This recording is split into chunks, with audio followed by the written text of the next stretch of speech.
My name is Lam Zihui with matrix number 204159. Hello there, my name is Nur Fatin Inani binti Muhammad Razani and my matric number is 200779. Here, Siti Karunisa binti Mat Yusof with matric number 203103, and we are going to share with you what's inside the Melicope glabra, which is something that we cannot see with our naked eyes.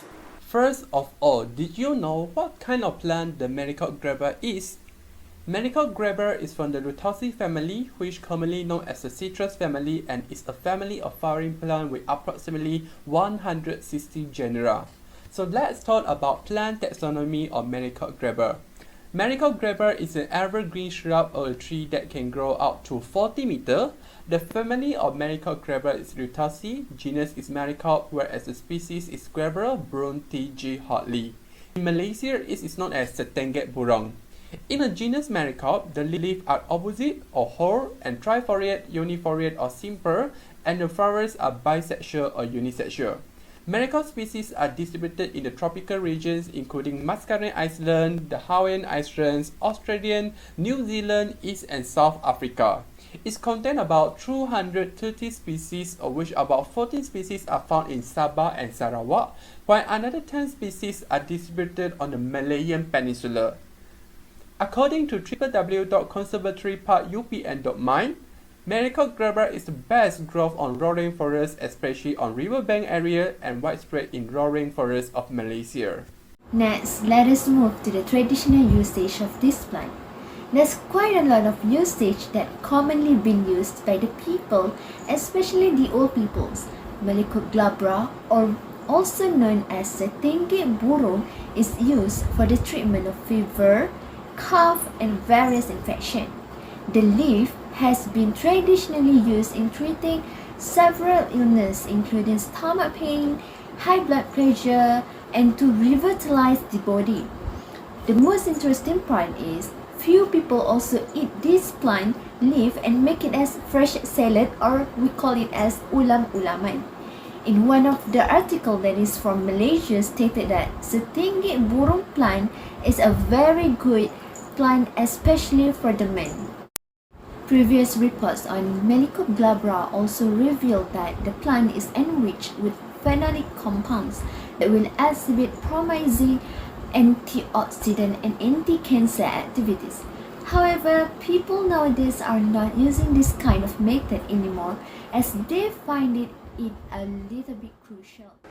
As you know, the class of secondary metabolite in Melicope glabra mostly are phenolic, since it consists mainly of coumarin and flavonoid compound. A total of 9 secondary metabolites were isolated from Melicope glabra extract by using column chromatography. These compounds include quercetin, 3,5,3-trimethyl ether, and coumathionin from ethyl acetate extract of Melicope glabra. On the other hand, the isolation methanol extract of Melicope glabra produce scoperon, 6,7,8-trimethyloxycoumarin, marmecin, glabranine, umbelliferone, scopoletin, and sesamin. Like what has been shared by the previous speaker, Melicope glabra have a total of 9 secondary metabolites that have been detected by column chromatography. So now I'm gonna talk your knowledge by introducing the biosynthesis pathway of the metabolite. I will just explain 3 out of 9 secondary metabolites, which are scopoletin, umbelliferone, and also sesamin. But before that, let me tell you the definition of biosynthesis pathway. Biosynthesis pathway is a sequence of enzymatic steps in the synthesis of a specific end product in a living organism. 3 of them have the same starting pathway, which is cinnamic acid, then hydrolysis takes place and become para-coumaric acid. The pathway branch out to become 2 pathways, which forms caffeic acid and para-coumaryl coenzyme A. These 2 pathways bring us to different end products.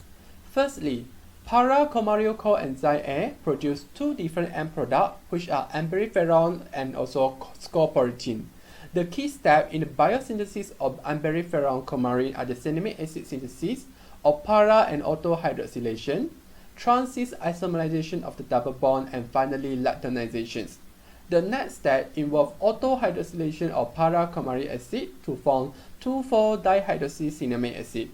The cinnamate trans double bond is stable and cannot latinize, hence it must isomerize to the cis bond which is unstable. And evidence was presented that show the role of glycoside formation to effect the trans-cis isomerization. The transformations of trans-DGC, or we call it diglucoside of 2,4-dihydroxycinnamate acid, to cis-DGC and the hydrolysis of the glucoside will eventually produce emberiferon. Secondly, also start with p-coumaryl-CoA but will end as scopolamine. Scopolamine is derived from phenyl-CoA. A 2-oxoglutarate-dependent deoxygenase is responsible for the orthohydroxylation of phenyl-CoA, an important branch point from lignin biosynthesis. Orthohydroxylation of the phenyl-CoA aromatic ring is followed by trans-cis isomerization of the side chain and subsequent latinization to close the ring and yield scopolamine. The mechanism of the easy isomerization step in the biosynthesis of coumarin varies between genera or even a species, for being either light-dependent photoisomerization or light-independent enzyme-catalyzed isomerization. Third pathway starting from the caffeic acid pathway that will form the sesamin. The biosynthesis of the sesame lignin out to positive-negative sesamin is well characterized. The pathway branches out from a common cascade of phenylpropanoids by a stereoselective radical coupling of two molecules of a monolignyl coniferyl alcohol that will guided by a dirigent proteinide. This coupling reaction results in the formation of the positive-negative enantiomer of pinoresinol, which is a central precursor of the lignans. Positive-negative pinoresinol is then converted to the positive-negative sesamin via sequential oxygenation, resulting in the formation of the methylene dioxyl bridge.